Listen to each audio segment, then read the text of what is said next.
Gopi Janavalabha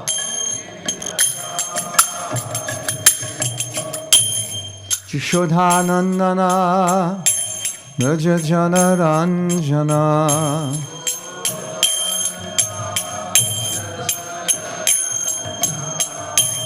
Yashodhanandana Braja Janaranjana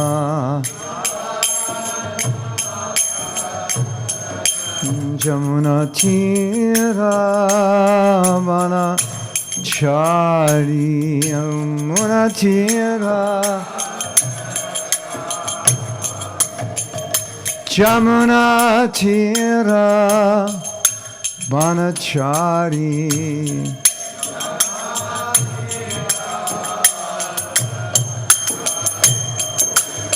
Jaya Radha Madhava Kunja Vihari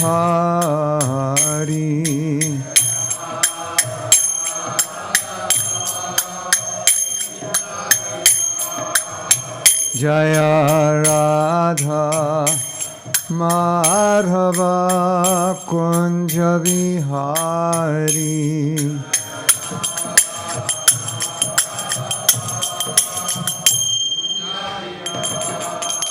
Shri Radha Madhava ki jai, Shri Radha Govinda ki jai, Srila Prabhupada ki jai, Taigo Premanandi Hari.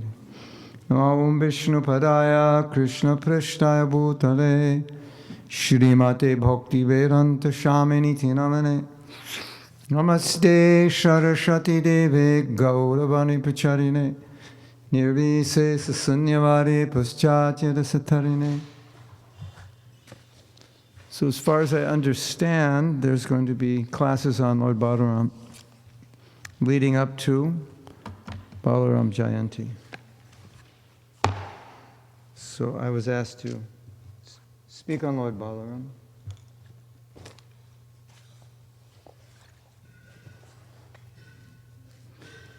Hare Krishna, Hare Rama. You probably noticed that there's Rama in the Mahamantra. Did you notice? You know who that is?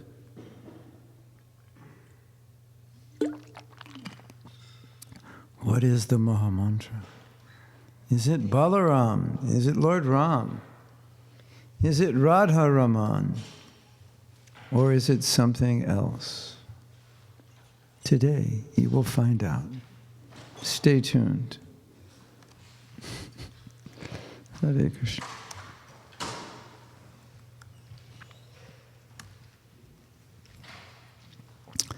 I can't cover everything in less than an hour. We need 6 hours. But I guess you'll get it. You'll get it in the other classes.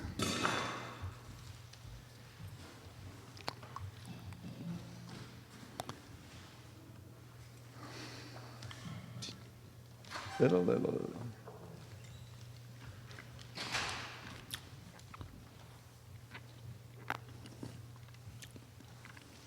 What is it? The pakora?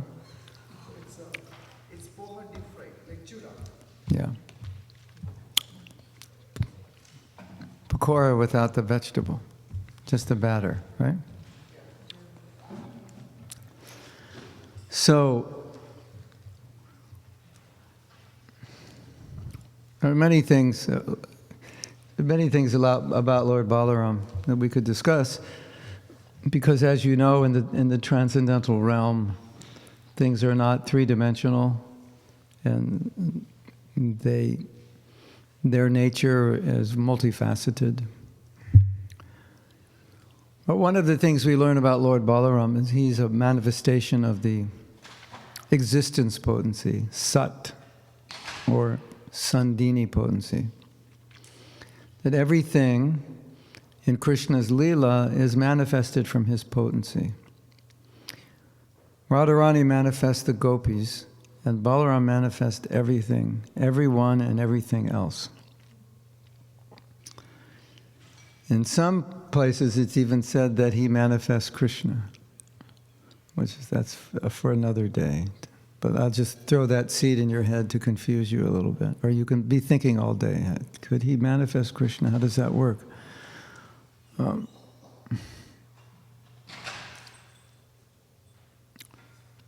But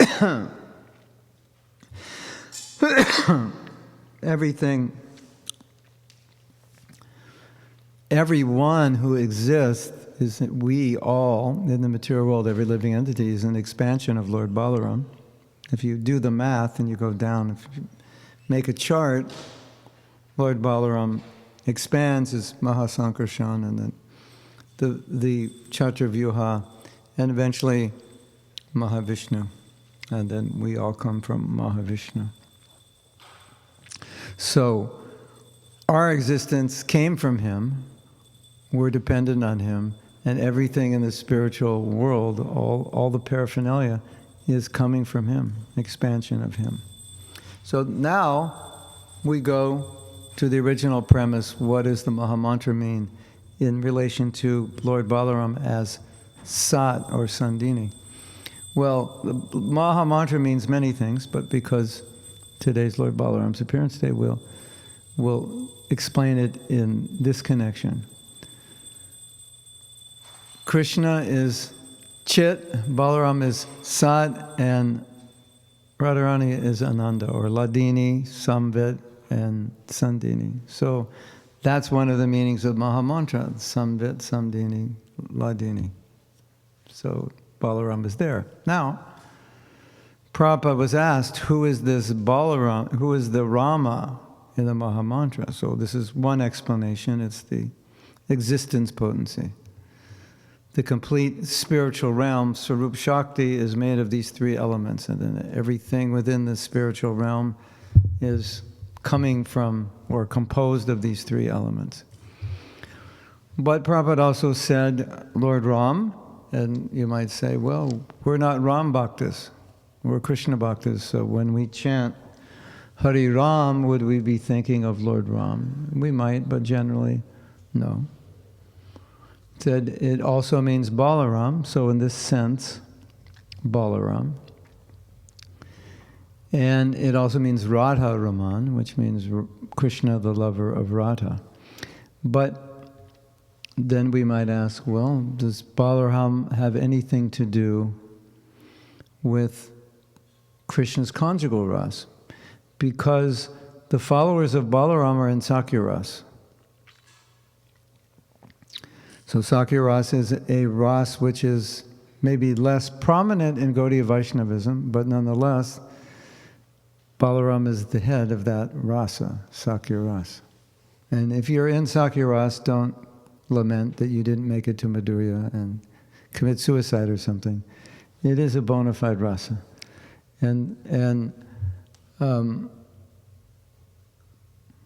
But Balaram, his position is as friend of Krishna, but in three features. He's Krishna's elder brother, so as elder brother, he's called Dauji, he's respected by Krishna. And so as the elder, he takes the superior position as instructor. And so he's actually Krishna's guru. If Balaram's Krishna's guru, then he's also our guru. Balaram is considered the Adi Guru, or Kanda Guru, the complete manifestation of Guru. So he's Krishna's guru, he's our guru also. All gurus are manifestations of Balaram. And he's also Krishna's friend as an equal, and he's also Krishna's junior, because he's not that he's junior, he's older, but he serves Krishna. He takes the position of subordinate also, so he has these three positions with Krishna. And sometimes protects Krishna, sometimes serves Krishna, sometimes equals as friends, and they play together and do so much mischief together and have fun. does Lord Balaram take part in Krishna's pastimes with the gopis? Yeah, we're saying Hari Rama. Well, he does, but not directly, through his consort, Anagamantari. But you may have heard, if something confusing perhaps, Lord Balaram, everything Lord Balaram does is to facilitate the Leelas of Krishna. That's just what he does. He's got no independent existence as an enjoyer. Everything is for Krishna's service, but he has his own gopis, right? So that becomes confusing. But it's explained that everything he does is just to prepare for Krishna's enjoyment. So his dancing with the gopis was to prepare for Krishna's. I forget exactly how that happened, but that's the general idea. To prepare for Krishna's enjoyment with the gopis, does anybody know? I read this. It's always been a question on my mind, and I can't remember the details. So if no one else knows detail, we'll just leave it at that. That's naturally a question that comes up. What's his position with the gopis? It's just like when Balaram was in the womb of Devaki, then he was preparing her womb for Krishna. So he's always preparing. That's his position. It's always assisting in Leela. Now, one thing I think it was important to focus on is in Bhagavatam, Prabhupada talks about Balaram in terms of bala, strength. Bala hinena labhyo. Nayam atma bala hinena labhyo. Without spiritual strength, without bala, Balaram, we cannot advance in Krishna consciousness. So, because Balarama-jayantī is coming up, one of, I think, the most important meditations is how I can access the mercy of Balaram, that strength by which my obstacles to bhakti can be destroyed. So Balaram can destroy all our obstacles in a fraction of a second. Boom, and they're gone, like that. It's not like, it's a big problem for him. So, and as Balaram represents Guru Tattva, and by the mercy of Guru, as Prabhupada said, with one kick, I could kick out all Maya from your life. If you just follow me, I kick it all out. So Balaram, as the Adi Guru, can kick out all Maya, all anartha, all obstacle, everything unwanted. And so, and Bhaktivinoda Thakur has rated demons as representing different anarthas, and then Krishna kills them. Balaram also kills demons, not just Krishna. He's got his own set of anarthas that he kills, right? Dhenukasura, Pralambasura, and so forth. So, there's different ideas. Prabhupada explains the idea that Krishna gives knowledge. So knowledge is important, but knowledge has to be executed. And so we need strength to execute knowledge, right? Just like you hear, doesn't mean you're going to do anything. Doesn't mean you're going to do, even if you want to do something, you may not be able to do it, right? Let's say, yesterday you should fast and you should stay up all night, don't even take water, and stay up all night and chant 64 rounds. And so you might say, that sounds good. And you want to do it, but you need strength to do it. So Srila Prabhupada said, knowledge comes from Krishna and strength comes from Balaram. So the knowledge is like the sword. You know that example? Sword of knowledge. With the sword of knowledge, so how do you carry the sword? It's heavy. Balaram. You get strength.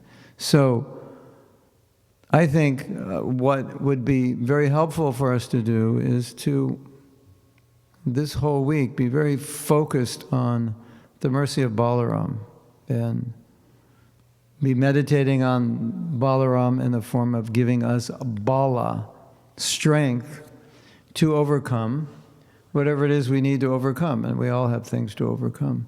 So rather than be very vague and just philosophical, yes, Balaram is the source of strength. That's a tattva, a fact. But what do I specifically need myself? Where do I apply? It's like someone's massaging you and they say, where does it hurt? I say, it hurts here. So then they work on that, right? Let's say, well, I'll massage your whole body, but I need to know where it hurts, and I'll work on that more. So it's like that. Like, where does it hurt? Balaram, where does it hurt? Balaram's asking us, where does it hurt? And you go, oh, it hurts with this. I have this problem. Can you massage that? And the nature of bhakti is quite interesting. And maybe it's obvious, maybe it's not. But the nature of bhakti is that whatever mess we're in is self-created. And because it's self-created, it can be improved. We can be the ones to improve it. And so, as conditioned souls, naturally we have obstacles. But if we don't do anything, then what happens to the obstacles? They stay, and sometimes they get worse. So in a sense, we could say, the obstacle is my fault. Okay, I'm a conditioned soul, the obstacle's there, but I didn't do anything. I just let it sit there. So the beauty of bhakti is you say, Krishna, Balaram, here, it hurts here. Could you massage here? And then they'll help you. Because although it may not always seem like this, Krishna, he wants to do everything to help us. And we might think, well, if you want to do everything to help us, why did you make the world so difficult? Or as they say, if you wanted to help us, why did you make women, the brahmacharis will say, why did you make women so attractive if you want us to go back to Godhead? Like that, these thoughts come up, or whatever. Why did you make this so attractive? You want me to go back to Godhead. But it's not that Krishna just left us to drown here. Sisi Radha Govinda ki jai.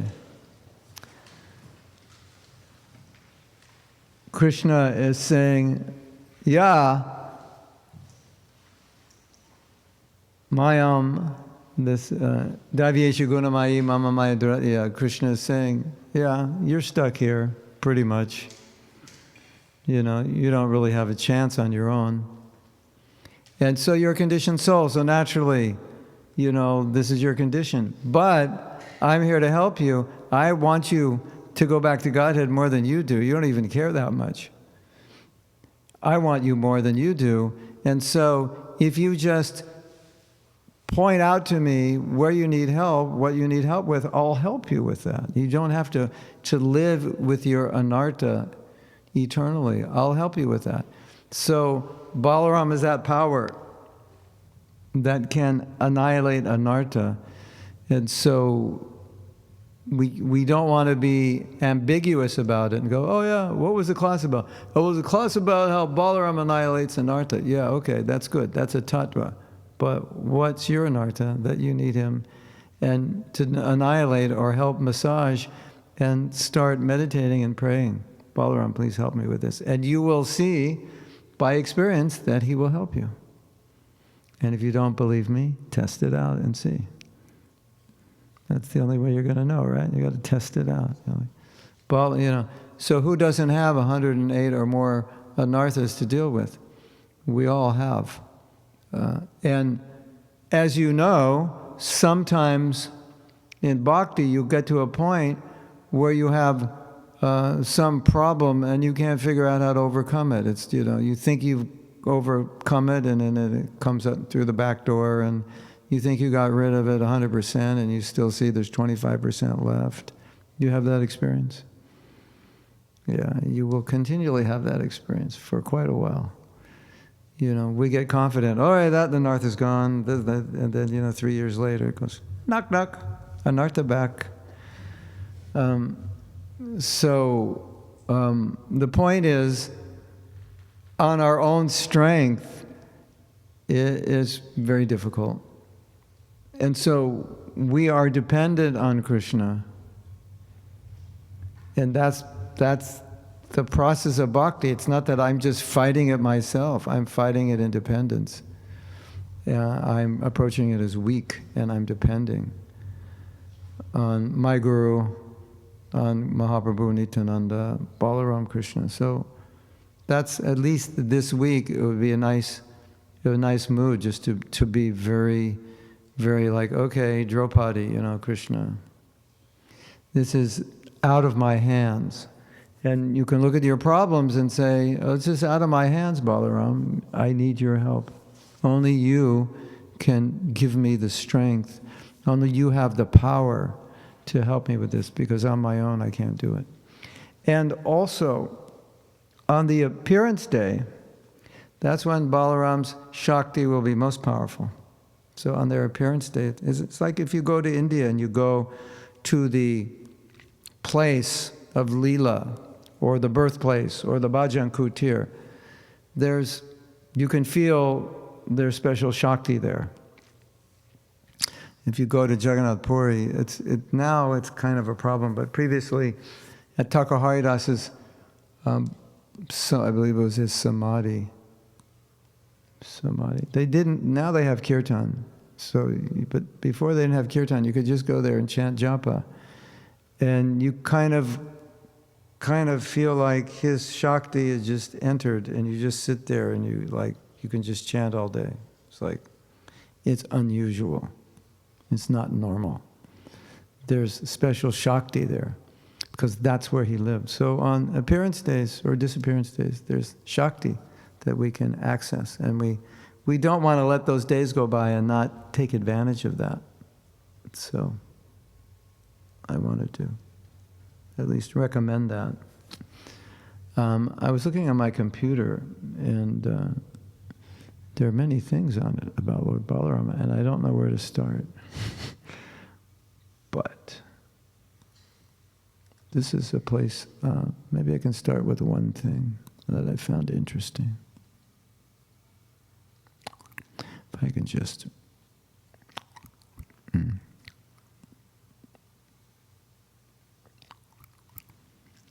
I can find it. Yeah.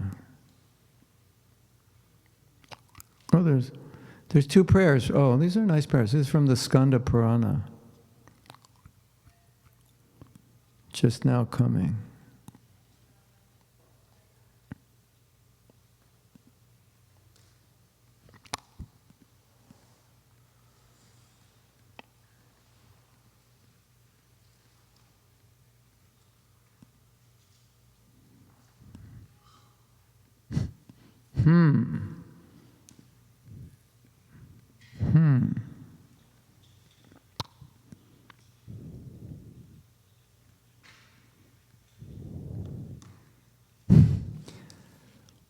Hare Krishna.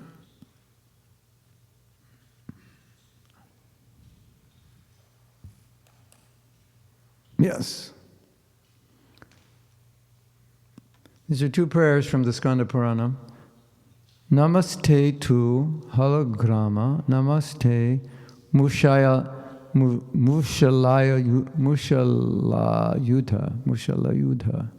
Namaste Revati Kanta, Namaste Bhakta Vatsala.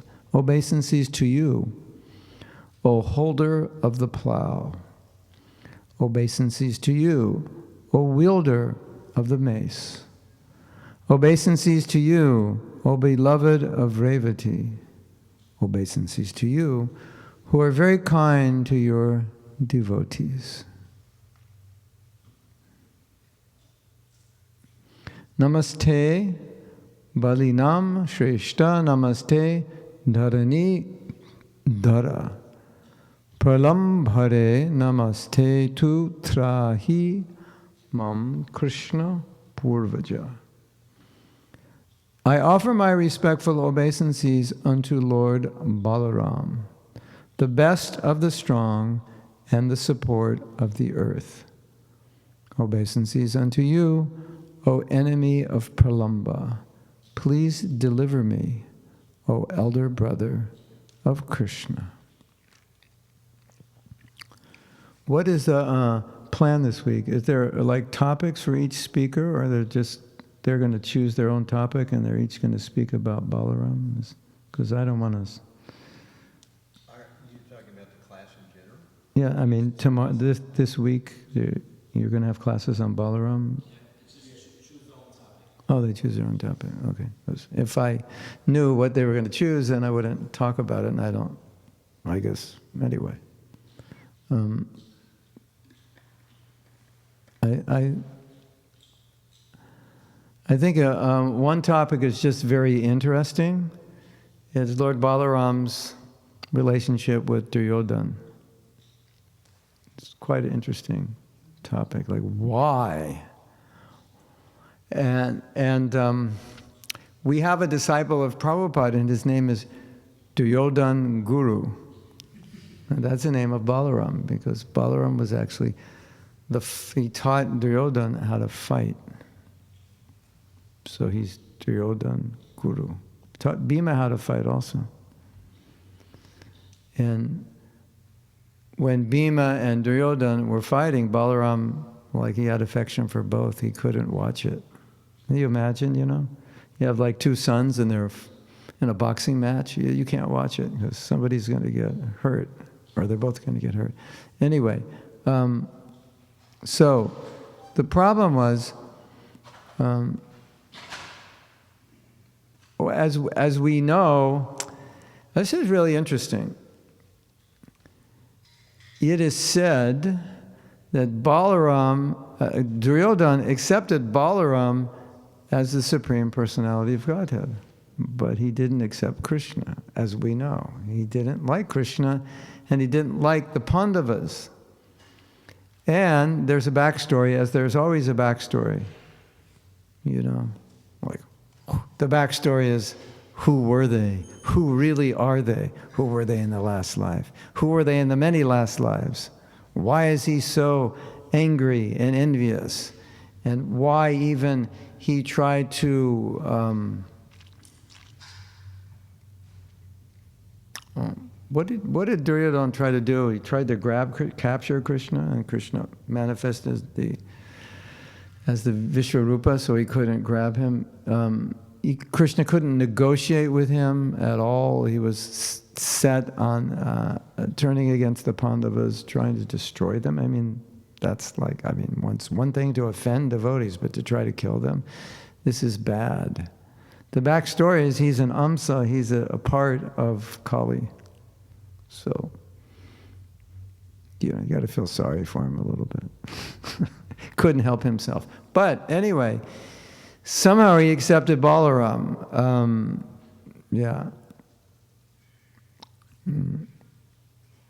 He became a disciple of Balaram.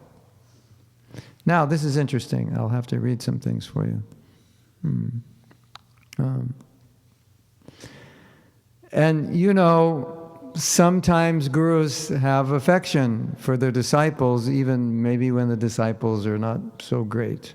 So Balaram had affection for his disciple, Duryodhana. And he, as you know, he wanted, he wanted his Subhadra to marry Duryodhana.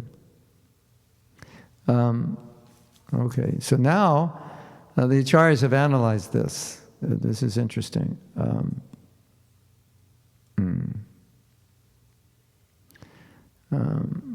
Yes.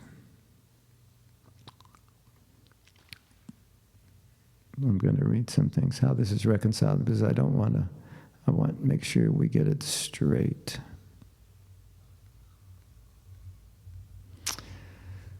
First point number one. It's not easy to see who was really close to Guru, because it looked like Duryodhana is very close to Balaram, like he's a disciple and close and so forth.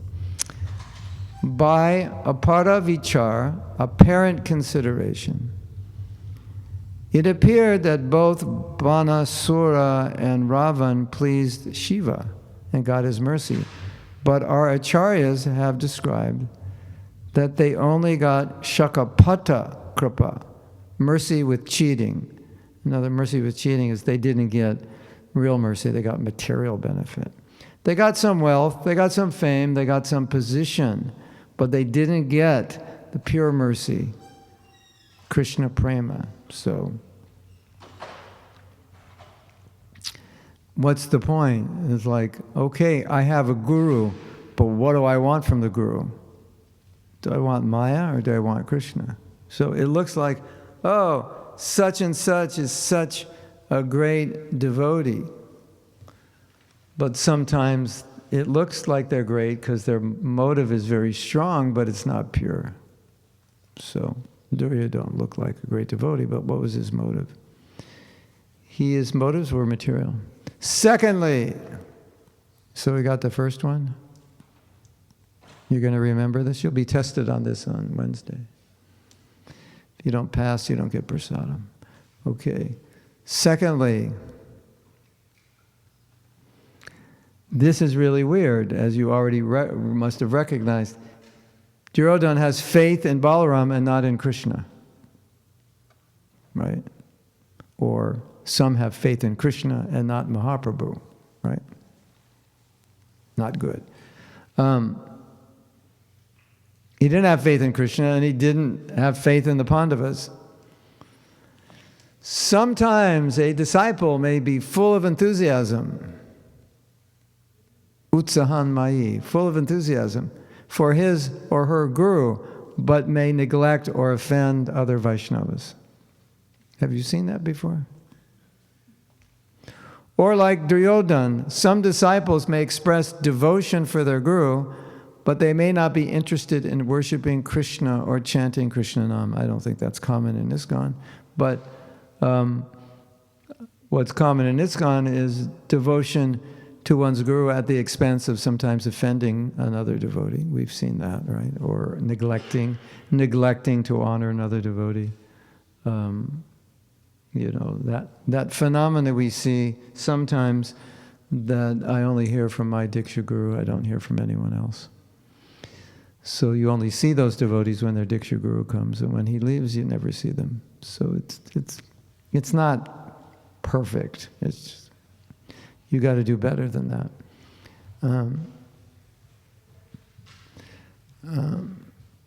Although it may appear that such devotees are very close to their guru, and they may even get some big position, they do not get the same quality of mercy that a surrendered disciple receives.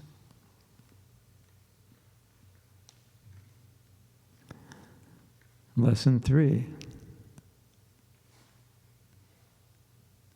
We must understand Duryodhana's identity. So here it comes.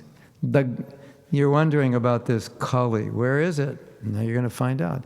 Garga Samhita 1.530 describes him as an angsa, a partial expansion of Kali. Duryodhana kaler angso. There you go. There's the evidence. Although externally he looked like a big follower of his guru, Duryodhana was a servant and follower of Kali, not his guru, Lord Balaram. He had his own agenda, separate from the Lord, an agenda that ultimately caused pain and death for millions of persons.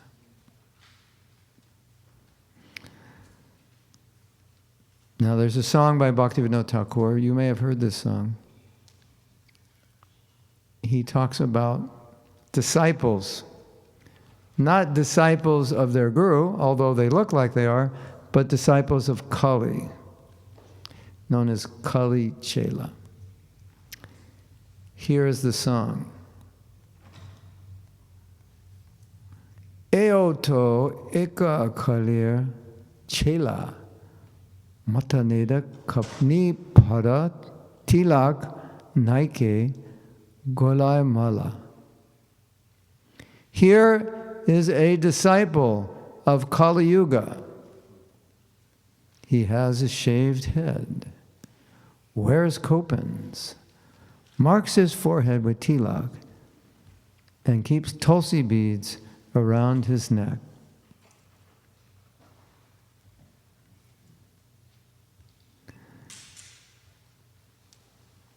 In other words, what you see is not what you get.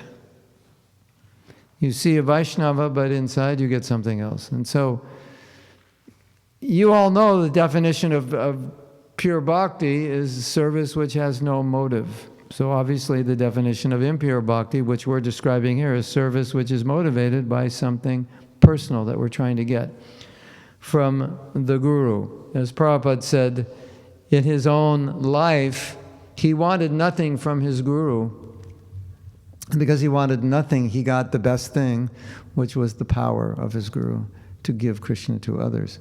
And he said, but other disciples, they wanted the property and they fought for the temples, and so they got the property, but they didn't get the Shakti. Krishna Shakti Vina Nahitara Pravartana. They didn't get that. And that's what Prabhupada had. So he could spread Krishna consciousness. So that's what's being explained here.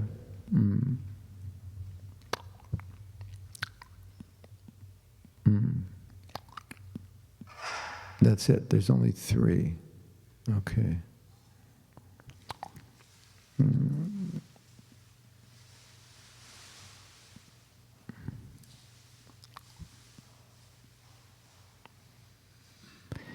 If you're interested in reading what I just read, it's from the latest, no, it's not the latest, but it's a Katamrita, and the whole issue is dedicated to Lord Balaram. Okay. You know what issue it is? It is issue number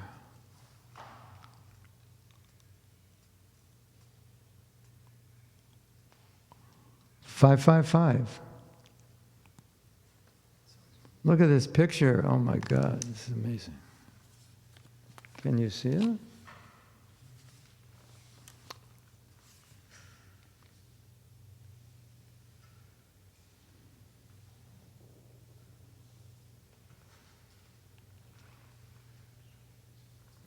You know, babies are cute, right? Young kids are cute.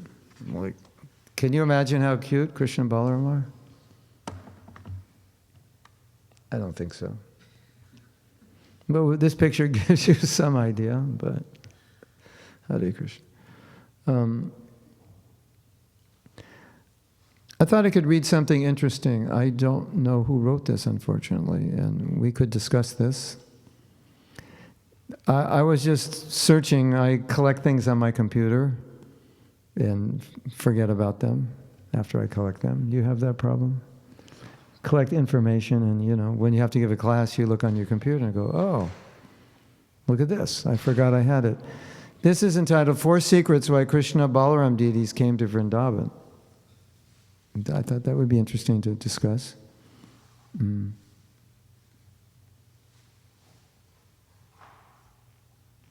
So here's a quote from Prabhupada. It's quite interesting. Before I read this, maybe you all don't know, but when the Krishna Balaram Mandir was established in 1975, Raman Reti was very rural and very much out of the way. You know, the main temples of Vrindavan, where they are, this was like there was nothing there. It was just farmland. And, you know, you've all been there, and you've gone from there into Loi Bazaar and so forth. So at that time in 75, the devotees were questioning, would anybody come here? It's so out of the way. Of course, Vrindavan now has grown, but then it was out of the way. And so there were doubts that we should have a temple so far out of the way. So look what Prabhupada said about that. Just like in our Vrindavan temple, we don't advertise. People are coming by thousands. I thought, it's so long a distance from the city, nobody will come. But Balaram is so powerful, he's bringing, come out here. Laughter. Otherwise, I was, what is that? Plowing. Jamuna was threatened. So I think Prabhupada was kind of saying Balaram with his plow is bringing people to the Krishna Balaram temple.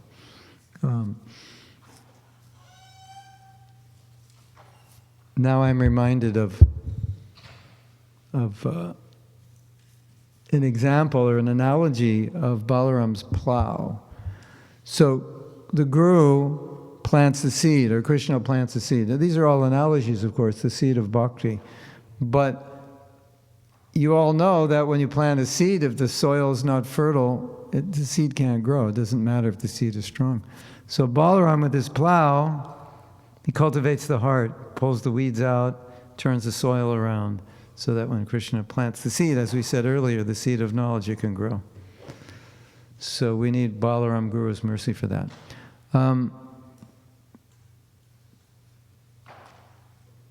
So reason number one. You may agree or disagree. We can discuss. Reason one. Prabhupada chose Krishna and Balaram as presiding deities because most of the Vrindavan temples were of Radha and Krishna. ISKCON's temple would be unique. Krishna Balaram. Now, some people say, and I don't think it's listed here, reason number 5, that Prabhupada is a cowherd boy, and therefore he established Krishna Balaram. But there's no Siddhanta, that is a discussion point, but it's an interesting discussion. But you've heard that before? He's in Madhurya Ras, he doesn't like to hear that. So, reason 2. ISKCON land was located in Raman-Reti, an area of forest and soft sands where Krishna and Balaram had enjoyed their childhood pastimes 5,000 years ago. To celebrate and worship the youthful sports of Krishna and Balaram in Raman-Reti was fitting. According to Bhagavatam, the playing of the cowherd boys with Krishna and Balaram as friends in Vrindavan is the highest spiritual realization, far beyond ordinary religionist understanding of God. The supreme truth, whom some meditated upon as impersonal Brahman, others worshipped as the Supreme Almighty, still others considered an ordinary living entity, was the eternal loving friend of the cowherd boys of Vrindavan. Only after many lifetimes of pious activities had they become eligible to join in loving pastimes of Krishna and Balaram in Raman-Reti. So if you've been to Vrindavan and you go on the Parikram Marg, you will stop and everyone will say, "Here, see this tree? This is where Krishna and Balaram played." And I always think, is that the only place they played here? Yeah. But anyway, it's a landmark, I guess. So that's another reason. That's Krishna Balaram's place. And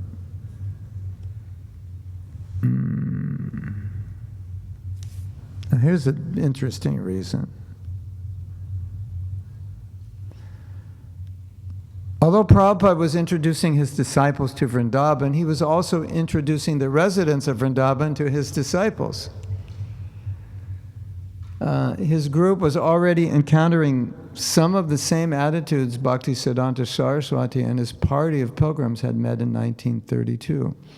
People's refusal to accept low-born persons as Vaishnavas. Prabhupada trusted, however, that if his disciples could construct a wonderful temple for Krishna and Balaram, the hearts of the Vrindavan residents would change and they would accept his disciples. He tolerated the roughness and slowness of his disciples, and when Vrindavan residents came to see him, he humbly requested they overlook his disciples' faults and recognize them as genuine devotees of Krishna. After all, they had given up a sinful life and were regularly chanting the holy names of Krishna. I don't know how that explains why he established Balaram.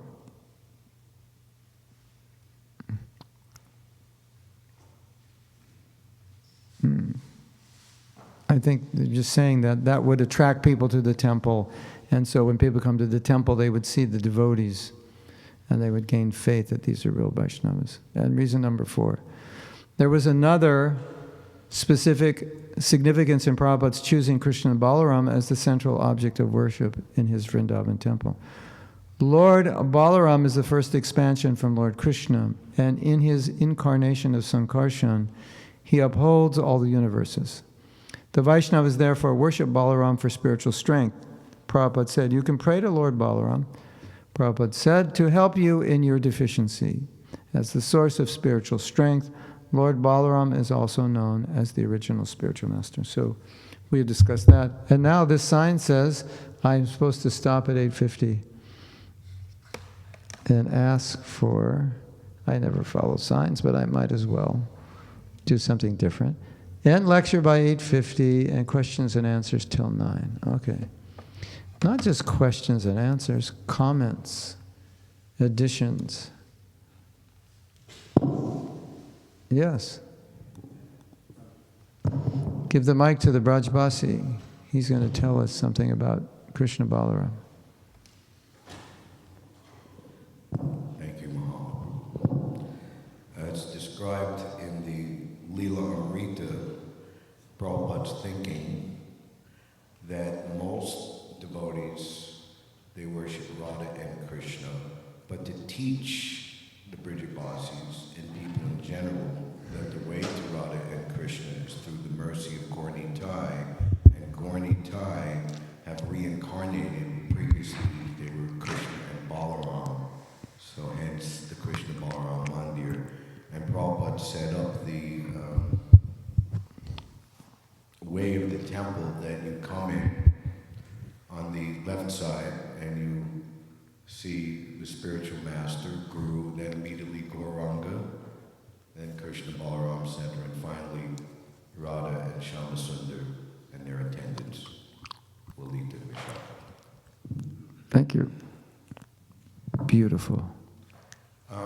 I'd like to maybe add a comment from your class from last night.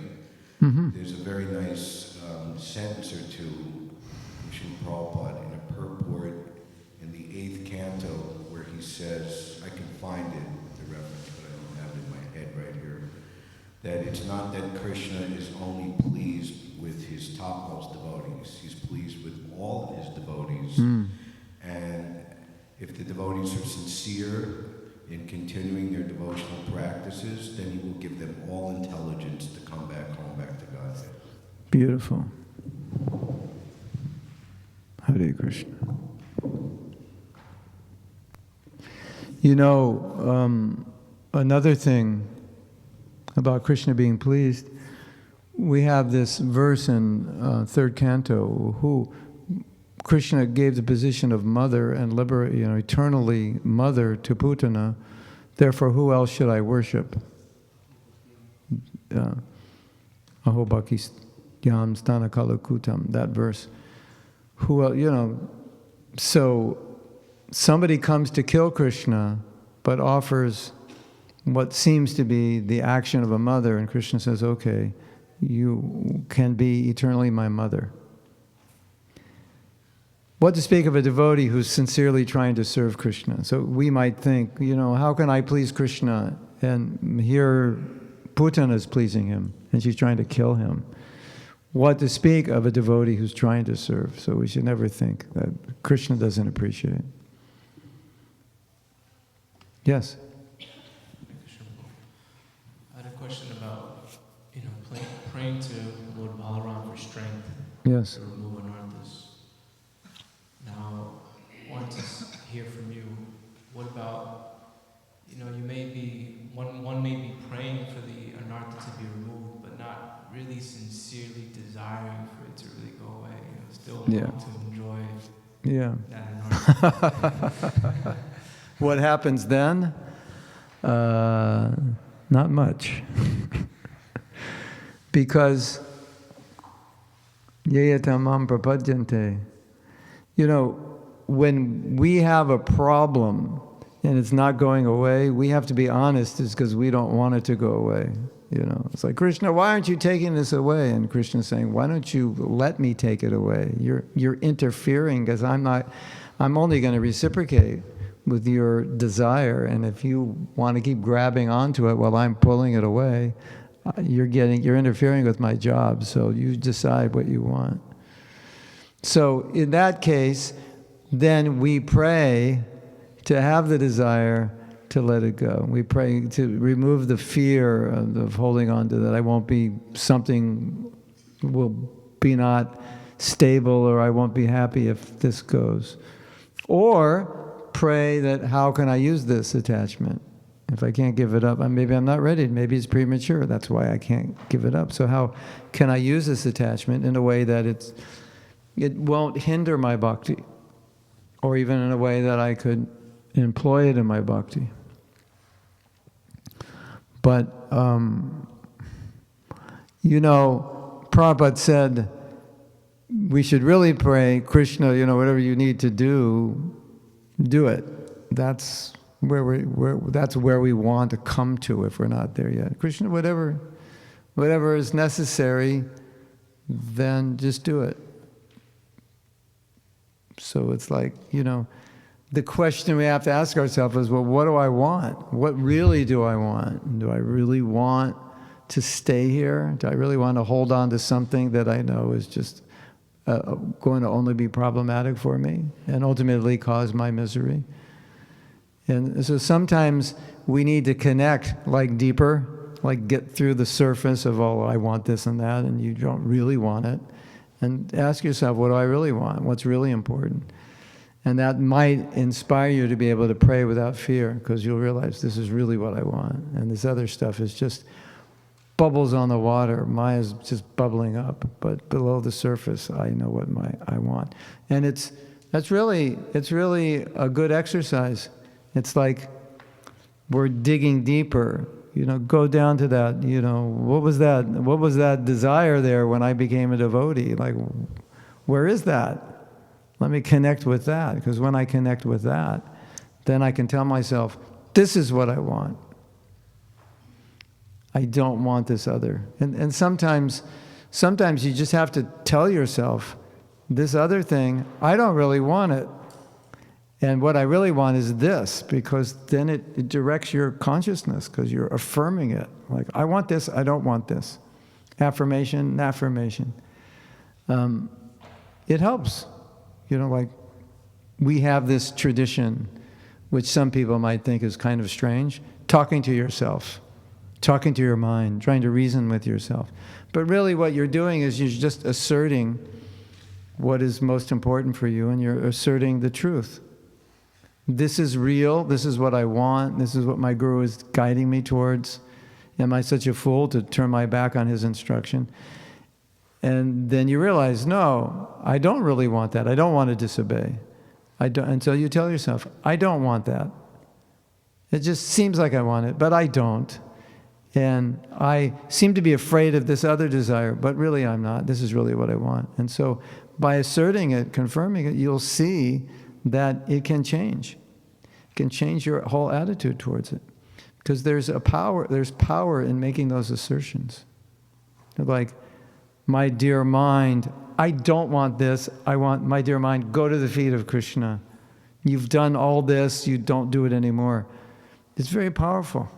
Because otherwise, Maya works with ignorance.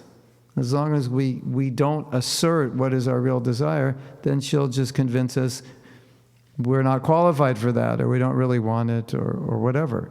But when you assert it, you'll see it affects you differently. And it's so easy, just say it. I want this. Just saying it, I want this, is very powerful. And it's almost like you're asserting it to the universe. I want Krishna. I don't want Maya. And be specific about what it is you want, what it is you don't want. See if it helps. I feel often we don't do this enough. Like we get disconnected from what is most important. And when we're disconnected from what's most important, Maya comes in and says, okay, I'll give you something that you'll think is important. And we'll go running after it. And at some point in our frustration, we look back and we think, why was I doing that? I don't even want that. But we lost connection with what we deeply wanted. Because that's Maya's job, to help us lose connection with what's most important.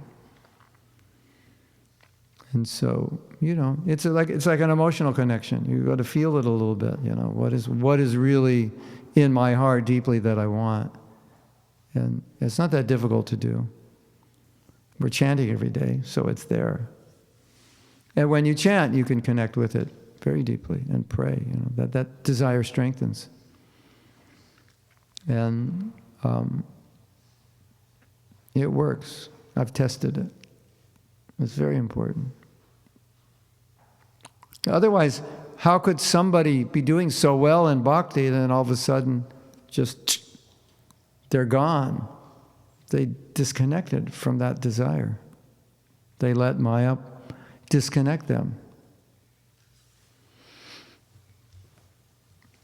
Does that make sense? You want to try it? See what happens. Everybody should do this.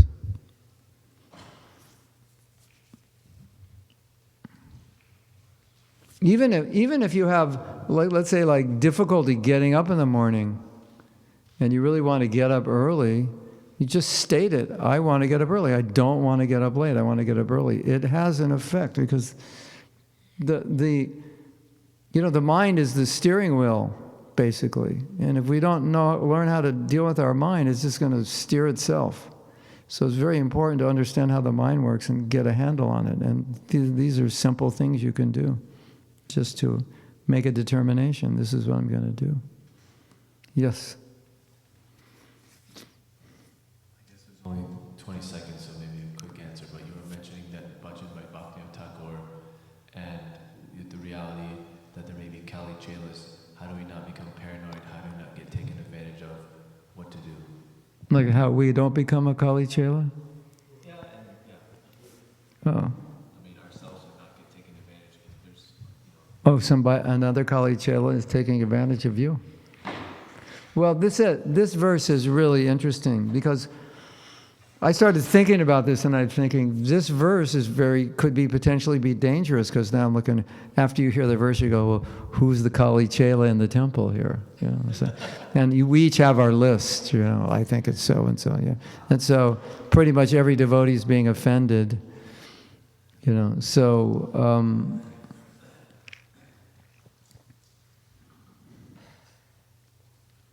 when somebody is trying to exploit the Krishna conscious movement, that's Kali, fully empowering them. That's how we know what it means to be a Kali Chela.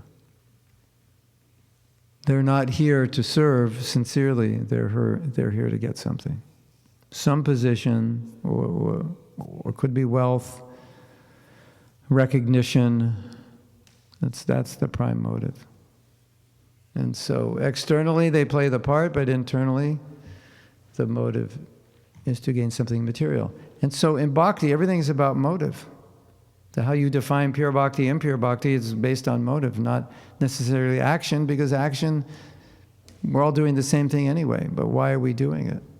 That's the real thing. And it's better, even sometimes we make mistakes, but it's better we make a mistake for the right reason than do everything perfectly for the wrong reason. I'm doing it perfectly because I want to get the recognition. So the whole motive spoiled it. Because it's a relationship. It's not like this is some mechanical process. It's a relationship. We're trying to please Krishna. We're not trying to get something material. And Prabhupada, we need to protect the movement from people who have their own agenda. And there are times when Prabhupada was very, very concerned about people in ISKCON having their own agenda and using ISKCON. Because Prabhupada's mood was everything for Krishna. Not even, even wasting 1 cent sometimes Prabhupada's concerned. That that nobody takes advantage of the resources of ISKCON. What to speak of, we might do that unconsciously or not purposely, but to speak of doing it purposely. So there couldn't be anything further from pure bhakti. And Prabhupada established ISKCON as a movement of pure bhakti. So if we lose pure bhakti, there's no need to continue the movement, because then you're spreading impure bhakti, and that wasn't why he came. So now we're part of the movement. He wants to spread pure bhakti, so we have to be pure bhaktas to represent what he wanted to spread, and then ISKCON remains pure, and if it's not pure, we have nothing to give people. You know, I think there's a letter, Prabhupada said, you know, they're better managers, they're better speakers, they're better this and that, but our strength is our purity. That's where we're not going to outdo people materially. We're not so great materially. You probably noticed that, right?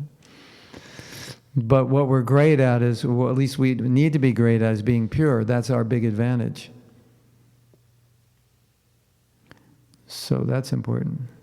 So that's how we know Kali Chela. It's by the motive.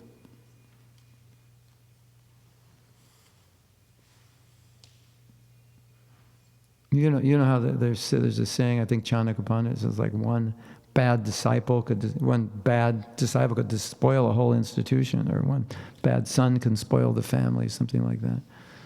So, Prabhupada was concerned because he saw it in Gaudiya Math. So we're fortunate because we're the next generation. So we were like, here, this is what not to do. So Prabhupada always taught us, don't do this. This happened in our the Gaudiya Math. Don't do this. Not that we shouldn't do the good things, but the bad things, don't do it. And that was, personal motivation. They wanted the property, not the mercy. Hare Krishna. So, everyone become a pure devotee. You have 3 days to practice. By Balaram's appearance day, all impurity destroyed. Now, I have to say something else, because this is easily misunderstood. Becoming a pure devotee, as you know, there's a process. And you go through stages, step by step. This is Kali Yuga. Those stages are slow. We're born in the West. It's 2023. Things are tough. A few hundred years ago, people would go through those stages in a few months. From Shraddha to Prema, it was just like boom, boom, boom, Pure chanting, 64 rounds, it was a different time. And so a lot of us are hopeful that we'll go through it very quickly, and we don't. And that's not a problem. You think, I don't have love of God, how will I get it? It's not a problem. If we're sincere and we follow the process and we try our best, that's perfect. That's all we can do. And you don't have to worry about, am I here, here, here, here? Because if you sincerely try your best, you will go up. It's guaranteed you'll be there. You will get it. And whatever gap there is that you're missing, Prabhupada's mercy will fill in that gap.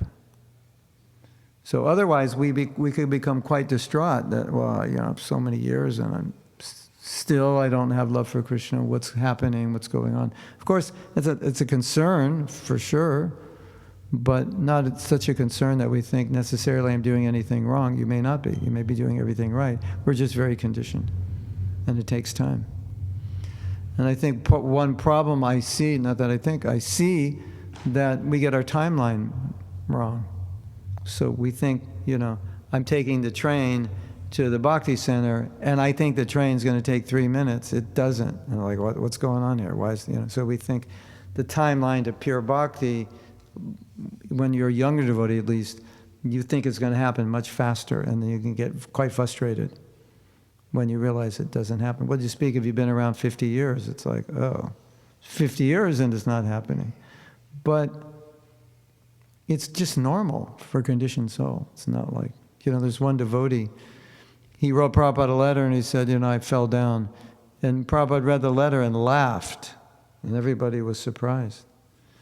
Prabhupada, why are you laughing? He said, he's just a young devotee. Of course he falls down. It's like a kid trying to walk. It's not unusual, right? That we have difficulty.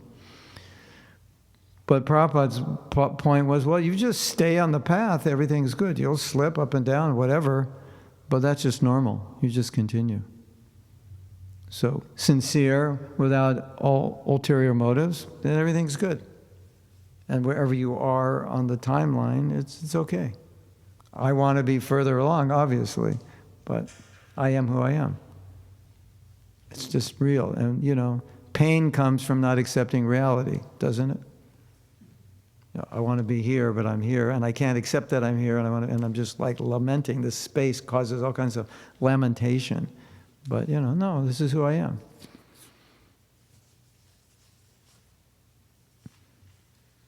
And when you accept who you are, then it's a lot easier.